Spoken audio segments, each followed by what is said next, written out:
Hello, അപ്പോൾ ഇന്നത്തെ video ഒരു ജെയിം സ്യൂട്ടിൻ്റെ കട്ടിങ് ആൻഡ് സ്റ്റിച്ചിങ് വീഡിയോ ആണ്. അപ്പോൾ ഞാൻ ഇതിൻ്റെ മിനിയേച്ചർ രൂപമാണ് കാണിക്കുന്നത്. അപ്പോൾ ഞാനിതിൽ സ്റ്റിച്ചിങ് ആൻഡ് കട്ടിങ് മാത്രമാണ് മിനിയേച്ചറിൻ്റെ ഞാൻ കാണിക്കുന്നുള്ളൂ. മെഷർമെൻറ്റ്സ് ഞാൻ പറയണത് നിങ്ങൾ ശ്രദ്ധിക്കുക. അത് ഞാനൊരു സ്മോൾ ടു ലാർജ് വരെ ഉള്ള സൈസുകാർക്ക് പറ്റിയ ഒരു മെഷർമെൻറ്റ്സാണ് ഞാനിതിൽ പറയുന്നത്. അപ്പോൾ ഞാൻ പറയുന്നത് ശ്രദ്ധിക്കുക. അപ്പോൾ ഞാനിവിടെ ക്ലോത്ത് 4ആയിട്ട് മടക്കി വെച്ചിട്ടുണ്ട്. അതിന് ശേഷം നമ്മൾ ഫോൾഡിങ് ഭാഗത്തൊരു 1 ഇഞ്ച് അടയാളപ്പെടുത്തിയിട്ട് നമ്മൾ താഴേക്കൊരു സ്ട്രെയിറ്റ് ലൈൻ വരച്ച് കൊടുക്കുന്നുണ്ട്. അതിന് ശേഷം നമുക്കിനി മേലെന്ന് അപ്പോൾ എൻ്റെ ഫുൾ ലെങ്ത് എന്ന് പറയുന്നത് 55 ഇഞ്ചാണ്. അപ്പോൾ അതിൽ നിന്ന് ഞാനൊരു 5 ഇഞ്ച് സ്ട്രാപ്പിൻ്റെ ലെങ്ത്ത് മേലെന്ന് താഴേക്ക് മാർക്ക് ചെയ്തിട്ട് അവിടെ ഒരു സ്ട്രെയിറ്റ് ലൈൻ വരച്ച് കൊടുക്കുന്നുണ്ട്. അതിന് ശേഷം അവിടെ നിന്ന് ഇങ്ങോട്ടാണ് ബാക്കി മെഷർമെൻറ്റ്സും കാര്യങ്ങളൊക്കെ നമ്മൾ അടയാളപ്പെടുത്തുന്നത്. അതിന് ശേഷം നമ്മൾ അടുത്തതായിട്ട് നമുക്ക് അടയാളപ്പെടുത്താനുള്ളത് യോക്ക് ലെങ്ത് ആണ്. അപ്പോൾ യോക്ക് ലെങ്ത് ആയിട്ട് ഞാനിവിടെ അടയാളപ്പെടുത്തുന്നത് 9 ഇഞ്ചാണ്. അപ്പോൾ 9 ഇഞ്ച് അടയാളപ്പെടുത്തിയിട്ടുണ്ട്. അതിനുശേഷം നമുക്ക് യോക്ക് റൗണ്ട്, അതായത് വേസ്റ്റ് റൗണ്ട് അടയാളപ്പെടുത്തണം. അപ്പോൾ എൻ്റെ വേസ്റ്റ് റൗണ്ട് 30 ആണ്. പക്ഷേ നമ്മളിത് ലൂസിലാണ് അടിച്ചു കൊടുക്കുന്നത്. അതാണ് അതിൻ്റെ ഭംഗി. അപ്പോൾ ഞാനിവിടെ 40 വരെയാണ് എടുക്കുന്നത്. അപ്പോൾ 40ന് 4 കൊണ്ട് ഡിവൈഡ് എടുത്തിട്ട് 10. അപ്പോൾ 10 ഇഞ്ചാണ് ഞാനിവിടെ അടയാളപ്പെടുത്തുന്നത്. അതിനുശേഷം നമുക്കിനി ക്രോച്ച് ഏരിയ അടയാളപ്പെടുത്തണം. അപ്പോൾ ഞാൻ മേലെന്ന് നമ്മളെ സ്ട്രാപ്പിൻ്റെ നമ്മളവിടെ അടയാളപ്പെടുത്തിയിട്ടില്ലേ, സ്ട്രാപ്പ് കഴിഞ്ഞിട്ടുള്ള ഒരു ഭാഗം, അവിടുന്ന് താഴേക്ക് 23 ഇഞ്ചാണ് ഞാൻ അടയാളപ്പെടുത്തുന്നത്. അപ്പോൾ നമുക്ക് അവിടെ ഒരു ലൂസിൽ കിടക്കുമ്പോഴാണ് ഭംഗി. കുറച്ച് ഇറങ്ങിയിട്ട് അല്ലെങ്കിൽ അവിടെ ഇങ്ങനെ ടൈറ്റായിട്ട് കിടക്കുമ്പോൾ ഭംഗി ഉണ്ടാവില്ല. അതുകൊണ്ടാണ് ഞാൻ 23 ഇഞ്ച് എടുത്തത്. എൻ്റെ 19ആണ് കറക്റ്റ് ക്രോച്ച് ലെങ്ത് വരുന്നത്. അപ്പോൾ അതിൽ നിന്ന് കുറച്ച് 4 ഇഞ്ച് കൂട്ടിയിട്ട് കുറച്ച് ലൂസിൽ കിടക്കാൻ വേണ്ടിയിട്ട് ഞാൻ 23 ഇഞ്ചാണ് അടയാളപ്പെടുത്തുന്നത്. അത് ഞാനിവിടെ അടയാളപ്പെടുത്തിയിട്ടുണ്ട്. അതിന് ശേഷം നമ്മൾ ഇവിടെ അടയാളപ്പെടുത്തുന്നത് മേലെ നമ്മളെ സ്ട്രാപ്പ് ഡിസ്റ്റൻസ് ആണ്. നമ്മൾ 2 സ്ട്രാപ്പും തമ്മിൽ വരുന്ന ഒരു ഡിസ്റ്റൻസാണ് ഞാനിവിടെ അടയാളപ്പെടുത്തിയത്. ഞാനിവിടെ അടയാളപ്പെടുത്തിയിരിക്കുന്നത് 5 ഇഞ്ചാണ്. അതിനുശേഷം നമുക്ക് മാർക്കുകളൊക്കെ ഒന്ന് ജോയിൻ ചെയ്ത് കൊടുക്കാം, ഷേപ്പ് ചെയ്ത് കൊടുക്കാം.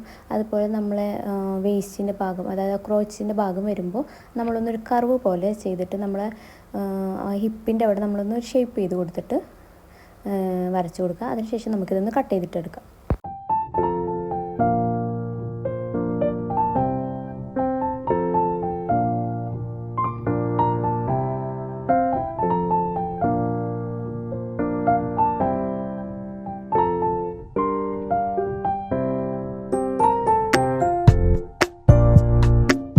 അപ്പോൾ ഇത് നമ്മളിവിടെ കട്ട് ചെയ്തെടുത്തിട്ടുണ്ട്. അപ്പോൾ 4 പീസാണ് നമുക്ക് കിട്ടുക. ബാക്കത്തെ 2 എണ്ണം, ഫ്രണ്ടത്തെ 2 എണ്ണം. അതാണ് ഇനി നമുക്ക് ജോയിൻ ചെയ്ത് കൊടുക്കാനുള്ളത്. അപ്പോൾ നമുക്ക് കട്ടിങ് മാത്രമാണ് കുറച്ച് ബുദ്ധിമുട്ടുള്ളൂ. സ്റ്റിച്ചിങ്ങൊക്കെ നല്ല ഈസി ആയിട്ട് തന്നെ നമുക്ക് ചെയ്തെടുക്കാം. പെട്ടെന്ന് തന്നെ നമുക്ക് ചെയ്തെടുക്കാൻ പറ്റുന്ന ഒരു മെത്തേഡാണ് കേട്ടോ ഇത്. അങ്ങനെ നമ്മൾ ബാക്കും ഫ്രണ്ടൊക്കെ മാർക്ക് ചെയ്തെടുത്തിട്ടുണ്ട്. അതിനുശേഷം നമുക്ക് 2 പീസ് ഇതുപോലെ വെച്ചിട്ട് നമുക്ക് ക്രോച്ച് ലെങ്ത് വരെ ഒന്ന് ബാക്കിൻ്റെ ഒരു പോർഷനും ഫ്രണ്ടത്തെ ഒരു പോർഷനും വെച്ചിട്ട് വീഡിയോയിൽ കാണുമ്പോൾ നിങ്ങൾക്ക് മനസ്സിലാവുമെന്ന് വിചാരിക്കുന്നു. നമ്മൾ ക്രോച്ച് ഏരിയ മേലെ തൊട്ട് താഴെ വരെ നമ്മൾ സ്റ്റിച്ച് ചെയ്തെടുത്തിട്ടുണ്ട്. അതുപോലെ തന്നെ 2 ഭാഗം നമുക്ക് സ്റ്റിച്ച് ചെയ്തിട്ട് വരാം.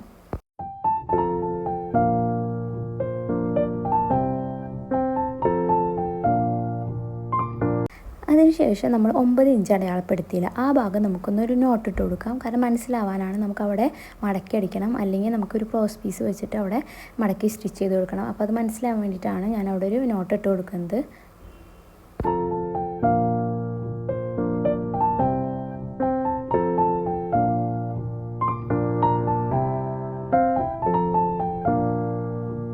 അടുത്തത് നമുക്കിതുപോലെ 2 സൈഡും, അതായത് ബാക്ക് സൈഡും ഫ്രണ്ട് സൈഡും മേലെ നമുക്കിതുപോലെ ഒന്ന് മടക്കി അടിച്ച് കൊടുക്കാം.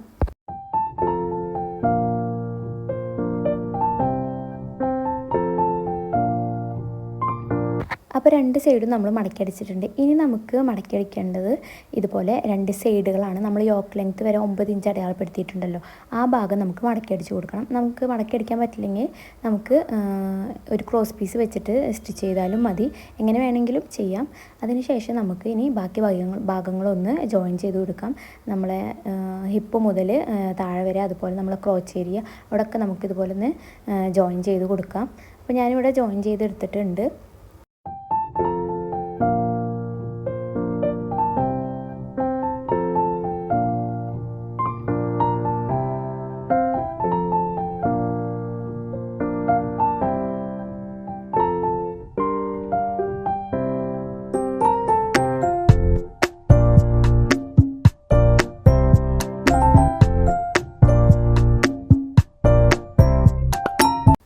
ഇനി നമുക്ക് സ്ട്രാപ്പാണ് കട്ട് ചെയ്ത് സ്റ്റിച്ച് ചെയ്യാനുള്ളത്. അപ്പോൾ 1 ഇഞ്ച് വീതിയിൽ ഞാനിതുപോലെ 2 ക്ലോത്ത് കട്ട് ചെയ്തെടുത്തിട്ടുണ്ട്. അത് ഇതുപോലെയാണ് ഞാൻ സ്ട്രാപ്പ് വെച്ച് കൊടുക്കുന്നത്. മടക്കി അടിച്ചിട്ടാണ് ഞാനിവിടെ സ്ട്രാപ്പ് വെച്ച് കൊടുക്കുന്നത്. അങ്ങനെ നമ്മൾ സ്ട്രാപ്പൊക്കെ വെച്ച് ഫൈനൽ ലുക്ക് ഇതാണ് വരുന്നത്. അപ്പോൾ ഞാൻ ഇതേ മെഷർമെൻറ്റ്സും കാര്യത്തിലും ഞാനൊരു ജംപ് സ്യൂട്ട് ചെയ്തിട്ടുണ്ട്. അതിൻ്റെ വീഡിയോ ഞാൻ ഷോർട്സ് ആയിട്ട് അപ്ലോഡ് ചെയ്യാം. അപ്പോൾ നിങ്ങളെല്ലാവരും ഒന്ന് ചെക്ക് ചെയ്യാം. അപ്പോൾ ഇന്നത്തെ വീഡിയോ ഇത്രയേ ഉള്ളൂ. എല്ലാവർക്കും ഇഷ്ടമായി വിചാരിക്കുന്നു.